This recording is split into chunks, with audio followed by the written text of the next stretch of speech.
Hey what's up YouTube family, welcome back with another video guys. आज हम बात करने वाले हैं हाइट के बारे में कि हाइट किन चीज़ों पे डिपेंड करती हैं और इसको हम कैसे बढ़ा सकते हैं, और अगर वो बढ़ती है तो क्या क्या चीज़ें हमें वो करनी चाहिए जिससे हमारी हाइट बढ़ सकती है। बहुत सारी आपने वीडियोस देखे होंगे यूट्यूब में और बहुत सारे आर्टिकल भी पढ़े होंगे।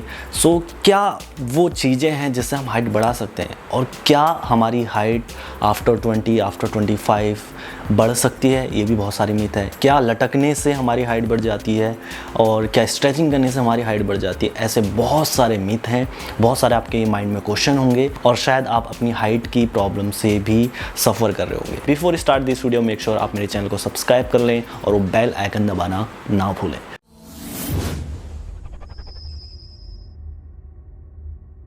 सो गैस, पहले मैं जितने भी मिथ हैं या आपने वीडियोस देखी हैं और यूट्यूब में बहुत सारे लोगों ने बनाए हैं जस्ट बिकॉज ऑफ व्यूज़ के लिए कि वो आपकी वीडियो देखे, क्योंकि बहुत सारे यार लोग सफ़र कर रहे हैं हाइट से, कि उनकी हाइट बढ़ जाए तो लोग कुछ भी डालते हैं जिससे उनको व्यूज़ मिल जाए और आप ईज़िली उसमें फंस भी जाते हो। बट एक्चुअल में क्या चीज़ें हैं वो, सबसे पहले आपके जो मिथ हैं तो उनको मैं क्लियर करता हूँ। जैसे कि लटकने से क्या हाइट बढ़ती है, ये सबसे बड़ा है। स्ट्रेचिंग करने से क्या हाइट बढ़ती है, ये भी क्वेश्चन है। सो गाइज, ऐसा कुछ नहीं होता कि लटकने से बहुत लोग बोलते हैं आप लटका कर तेरी हाइट बढ़ेगी, तो ऐसा कुछ नहीं होता है। वो बिल्कुल भी घंटों घंटों पे आप लटक जाओ उससे कोई फ़र्क नहीं पड़ने वाला, ना आपकी स्ट्रेचिंग से फ़र्क पड़ने वाला। ऐसी कोई प्रूवन रिसर्च नहीं है जिससे कि आप बता सको कि हाँ लटकने से हाइट बढ़ती है या स्ट्रेचिंग करने से हाइट बढ़ती है। जो भी मैं चीज़ बता रहा हूँ ये रिसर्च बेस है, आप गूगल कर सकते हो, आपको ईजिली गूगल में मिल जाएगी। और भी डाउट्स में क्लियर करूँगा। पहले हम बात करते हैं कि क्या वो चीज़ है जिस पे हमारी हाइट डिपेंड करती है। सो क्या, सबसे पहले आपको समझना पड़ेगा कि जो हमारी बॉडी है, जो ग्रो होती है वो कैसे होती है, जो हमारी हाइट बढ़ती है वो कैसे बढ़ती है, मतलब क्या चीज़ें अंदर चलती हैं जिससे हमारी हाइट बढ़ती है। सो सबसे पहले जो हमारे ब्रेन में एक पार्ट होता है जिसे हम हाइपोथैलेमस बोलते हैं, हमारे ब्रेन के अंदर होता है वो एक पार्ट जो कि सिग्नल पहुँचाता है पिट्यूटरी ग्लैंड को, वहाँ से हार्मोन रिलीज़ होते हैं। ऐसे बहुत सारे हार्मोन्स होते हैं बट एक पर्टिकुलर हार्मोन होता है जो वहाँ से निकलता है, जो कि ग्रोथ हार्मोन होता है, जो कि हमारा हेल्प करता है मसल रिपेयर में। आपकी जो बोन की डेंसिटी है या उसका लंबा होना या चौड़ा होना वो उसी पे डिपेंड करता है। या जो भी चोट लगती है आपको, सो जो चोट लगती है उसे रिपेयर करने का जो प्रोसेस, जो भी ग्रोथ और इन सब का प्रोसेस है वो इसी हार्मोन्स पे डिपेंड करता है। जो पिट्यूटरी ग्लैंड होता है वहीं से ये रिलीज होते हैं। जो ग्रोथ हार्मोन्स होते हैं फिर वो हमारे ग्रोथ प्लेट्स में कनेक्टेड होते हैं, जहाँ से कि हमारा जो बोन होता है वो बढ़ता है, ठीक है। जो उसका इंक्रीज़ होना या टूट जाती हैं तब वहाँ पे जुड़ना ग्रोथ हार्मोन्स का ही हमारा काम होता है। सबसे पहले आपको ये पता होना चाहिए कि आपकी हाइट कब तक बढ़ सकती है, उसके बाद ही आप ट्राई करोगे, राइट। अगर जैसे कि मेरी एज है 25, 26, 27 हो गई है, किसी की एग्जांपल के लिए मान लो, और आपको कोई बोले कि ऐसा करो तो हाइट बढ़ेगी, बट पहले आपको पता होना चाहिए कि हमारी हाइट कब तक बढ़ सकती है। सो गाइस, जो एक मेल की हाइट बढ़ने की जो टाइमिंग है वो है सिर्फ 20-21, दैट्स इट। 20-21, 22 ज़्यादा से ज़्यादा जाएगा, बट 20 ही बोलो उसको।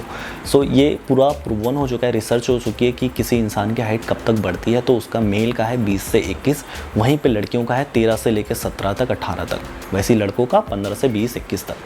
तो ये हाइट, अगर आपके 25 साल है तो आप उम्मीद छोड़ दो, आपके जो ग्रोथ प्लेट्स हैं वो सॉलिड हो चुके हैं, अब वो नहीं बढ़ने वाली हैं, तो आपकी हाइट नहीं बढ़ेगी। जो दो चीज़ जो मैं आपको बता रहा हूँ वो होती हैं दो चीज़, एक आपका जेनेटिक और दूसरा है आपका न्यूट्रिशन, जो आपकी डाइट है, जो आप खा रहे हो। दूसरी चीज़ का भी उतना इफेक्ट नहीं पड़ता है, बट दूसरी चीज़ का इफेक्ट वहाँ पे पड़ता है जो कुपोषण के शिकार हो, लाइक उनको प्रॉपर फूड, मतलब एक जो मिनिमम फूड होता है वो भी आपकी बॉडी को नहीं मिल रहा है। ये कहाँ देखा जाता है, जहाँ पे ज़्यादा गरीबी होती है, जैसे अफ्रीका में बहुत लोगों को एक 3 जो डेली जो मील होती है, 3 मील, वो भी नहीं मिल पाता है। तो वहाँ पे ये इफ़ेक्ट देखा गया है कि आपकी बॉडी को वो न्यूट्रिशन ही नहीं मिल रहे हैं। तो जैसे कैल्शियम हो गया, जैसे जो बोन को बढ़ाने में हील करने में काम करता है, तो वो ही नहीं मिल रहा है आपको। तो जो बेसिक न्यूट्रिशन है, तो आपकी हाइट कैसे बढ़ेगी। तो ये बहुत ही रेयर है। अगर आप नॉर्मली खाना खा रहे हो जो तीनों टाइम का, तो न्यूट्रिशन का भी उतना रोल नहीं है। आप नॉर्मली खाओगे तो आपके जेनेटिक्स के ऊपर ही डिपेंड करता है कि हाँ आपकी हाइट बढ़ जाएगी, ठीक है। सो सबसे मेन एक ही है कि आपके जेनेटिक्स। अब आपके डाउट आएगा कि यार मेरी किसी में होता है कि यार मेरे मम्मी पापा तो उनकी हाइट इतनी है बट मैं उनसे लंबा हूँ। तो जेनेटिक्स आपके मम्मी पापा के भी आ सकते हैं, आपके पूर्वज के भी आ सकते हैं, आपके 100 साल पूर्वज के भी आ सकते हैं। So it's not depend on only your parents, ये डिपेंड करता है कि आपके पूर्वज के पूर्वज की हाइट कितनी थी। अगर उनकी 100 साल पुराने जेनेटिक्स भी आपके ऊपर आ सकते हैं, तो हो सकता है कि आपके परदादा के दादा के दादा की हाइट बहुत अच्छी हो, तो उनके जेनेटिक्स आपके ऊपर आ जाएं। तो ये कुछ नहीं है कि कि उन दोनों की हाइट ऐसी थी तो मैं कैसे लंबा हो गया, तो इसका मतलब मेरी भी हाइट बढ़ सकती है। नहीं, ऐसा कुछ नहीं है। कि बहुत सारे लोग सोचते हैं कि यार इसके मम्मी पापा तो इतने, इसकी हाइट ऐसे बढ़ गई, इसने ये क्या होगा। ऐसा नहीं भाई, उसके जो जेनेटिक्स होंगे शायद उसको उसके मम्मी पापा से ना मिला हो, शायद उसके पुराने जो पूर्वज हैं उनसे मिली हो। सो जो आपके जेनेटिक्स हैं वो तो रहेगा ही रहेगा। तो आपके स्ट्रेचिंग करने से या लटकने से वो ऐसा कुछ नहीं है। और ये जो भी मैं बता रहा हूँ प्रूवन है, आप गूगल कर सकते हो, आपको मिल जाएगा। और अगर कोई सही आपका ट्रेनर होगा तो उसको ये चीज़ पता होगा, जिसने पढ़ा होगा इस बारे में, तो वो आपको बता सकता है। सो और दूसरी चीज़ की यार लोग सोचते हैं कि वेट लिफ्टिंग, सो वेट लिफ्टिंग का क्या है रोल है। बहुत सारे लोगों को बोलते हैं कि यार जिम मत करो, आपकी हाइट रुक जाओगी। ये सबसे बड़ा मिथ है यहाँ पे। सो ये भी मैं डाउट क्लियर करता हूँ कि जो ये हाइट का जो वेट लिफ्टिंग का जो ये है दिक्कत, कि बहुत सारे लोगों के माइंड में है। गाइज़ अगर आप प्रॉपर तरीके से, क्योंकि ये जो एज है ना आपकी 15 से 20 21, यहाँ पे आपका टेस्टोस्टेरोन लेवल बहुत हाई होता है। और अगर आप इस टाइम पे अगर जिम करते हो, वर्कआउट करते हो, तो आपकी बॉडी बहुत अच्छा मसल मास गेन करेगी। मतलब आप बहुत ज़्यादा अच्छे लेवल पे मसल गेन कर पाओगे बहुत ईजिली, क्योंकि आपका टेस्टोस्टेरोन बहुत अच्छे लेवल पीक पर होता है। और मसल गेनिंग के लिए क्या चाहिए? टेस्टोस्टेरोन चाहिए। सो वेट ट्रेनिंग तो इज़ नेसेसरी यार, आप सबको करना चाहिए, मतलब बचपन से स्टार्ट कर देना चाहिए। सो अगर कोई बोल रहा है कि वेट लिफ्टिंग नहीं करनी चाहिए, मैं वो बताता हूँ क्या प्रॉब्लम है। कि वेट लिफ्टिंग ऐसी नहीं होनी चाहिए कि सोचो कि आप स्टार्टिंग ही जिम कर रहे हो और बहुत ही ज़्यादा हैवी उठाने का ट्राई कर रहे हो, तो आपकी जो ग्रोथ प्लेट्स होती हैं जो कि आपकी बोन को बढ़ाते हैं, तो वो डैमेज हो सकते हैं। वो एक बार डैमेज हो गए तो आपकी हाइट में प्रॉब्लम कर सकता है। वो भी बहुत ज़्यादा रेयर होता है। अगर आप नॉर्मली अच्छे तरीके से जिम कर रहे हो, वर्कआउट कर रहे हो, तो आपको कोई भी प्रॉब्लम नहीं आएगी, ठीक है। बट वही है, अगर जैसे कि आप अभी भी स्टार्ट कर रहे हो और बहुत ज़्यादा वेट उठा रहे हो, तो वो डैमेज होने का बहुत ज़्यादा खतरा है, क्योंकि वो बहुत ज़्यादा सॉफ्ट होती हैं। 20-21 के बाद वो बिल्कुल ही सॉलिड हो जाती है। जैसे आपकी बोन होती है, दूसरी बोन्स उसी के मुकाबले सेम हो जाती हैं, तो उनको उतना डैमेज होने का खतरा नहीं होता, क्योंकि वो सॉलिड हो जाती हैं। बट हाँ, 20 से पहले आपकी वो सॉफ्ट रहती है, क्योंकि आपकी हाइट बढ़ती जाती है। अगर वो डैमेज हो गए तो इफेक्ट पड़ सकता है आपकी उसमें। बट हाँ, अगर नॉर्मली आप वेट ट्रेनिंग कर रहे हो तो आप कैसे करोगे? आप धीरे धीरे करके इंक्रीज़ करोगे, तो आपकी मसल मास भी बढ़ता रहेगा, तो उनकी जो पावर होगी, वो स्ट्रेंथ होगी, वो भी बढ़ेगी, तो आपका वेट आप लिफ्ट कर सकते हो। तो ऐसा कुछ नहीं कि वेट लिफ्टिंग से आपकी हाइट रुक जाती है, बट वही है कि ग्रोथ प्लेट्स में डैमेज हो सकता है। बट उसका भी मैंने आपको बता दिया कि धीरे धीरे करके आप अपना वेट लिफ्टिंग ये सब स्टार्ट करोगे तो वो चलेगा। एकदम से कि जो उसमें होश खो बैठते हैं ना, वो चीज़ नहीं करनी है आपको। सो गाइस, होप आपको जितने भी डाउट्स होंगे वो क्लियर हो चुके होंगे। अभी भी कोई डाउट्स है तो बेझिझक आप मुझे कमेंट कर सकते हो, नहीं तो मेरा इंस्टाग्राम पे वहाँ पे भी मुझे मैसेज कर सकते हो।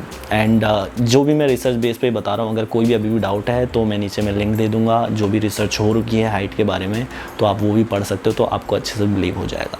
और ये भी जितनी वीडियोस बनी है हाइट पे, स्ट्रेचिंग कर लो, ये कर लो। स्ट्रेचिंग से क्या होता है कि आपका जो मसल होती है वो रिलैक्स होती है। जब देखता हो कि हम ज़्यादा थक जाते हैं या बहुत ज़्यादा स्टिफनेस आ जाती है, तो हम वहाँ पे दबाते तो रिलैक्स फील करते हैं, तो मसल रिलैक्स हो जाती है, ब्लड फ्लो ज़्यादा अच्छा हो जाएगा। दैट्स इट, और कुछ नहीं है।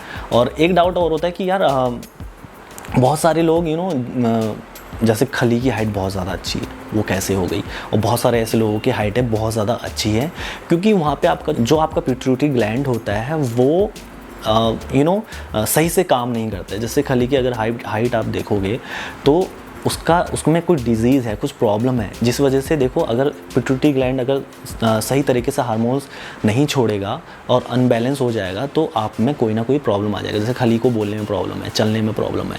और अगर आप एक देखोगे, जो सबसे लंबा आदमी है उसके ब्रेन में ट्यूमर था, जिसकी वजह से उसका जो पिट्यूटरी ग्लैंड था वो हद से ज़्यादा हार्मोन छोड़ रहा था, ग्रोथ हार्मोन, जिसकी वजह से उसकी हाइट बढ़ती जा रही थी, उसे पता नहीं चला था। तो ये दिक्कत है हार्मोन्स का ज़्यादा छूट जाना, क्योंकि वहाँ पे या तो पिट्यूटरी ग्लैंड आपका ख़राब हो चुका है, जिसकी वजह से, और उस वजह से आपको कोई ना कोई प्रॉब्लम आ सकती है। जैसे खली के बारे में मैंने बताया कि उसको बोलने में प्रॉब्लम हो रही है और चलने में प्रॉब्लम होती है।